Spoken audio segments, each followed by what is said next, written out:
আসসালামু আলাইকুম ওয়া রাহমাতুল্লাহি ওয়া বারাকাতু। আশা করি আপনারা সকলে ভালো আছেন।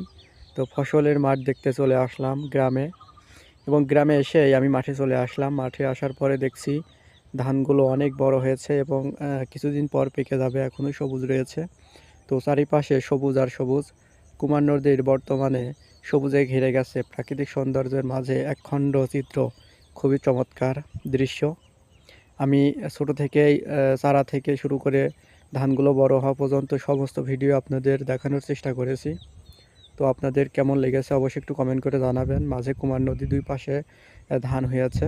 মাশাআল্লাহ, আলহামদুলিল্লাহ, কত সুন্দর প্রকৃতি, চমৎকার দৃশ্য। এমন দৃশ্য উপভোগ করতে চাইলে আপনাকে অবশ্যই গ্রামে আসতে হবে, এবং গ্রামে এসে এই ফসলের মাঝে আসতে হবে। তাহলে প্রকৃতির যে সৌন্দর্যটা আপনি উপভোগ করতে পারবেন। এই যে দেখুন কত সুন্দর ধান হয়েছে, মাশাআল্লাহ, আলহামদুলিল্লাহ, দেখে তো খুবই ভালো লাগছে। তো আপনাদের সকলের কেমন লাগছে অবশ্যই একটু কমেন্ট করে জানাবেন। ধন্যবাদ সকলকে। আসসালামু আলাইকুম ওয়া রাহমাতুল্লাহি ওয়া বারাকাতুহু।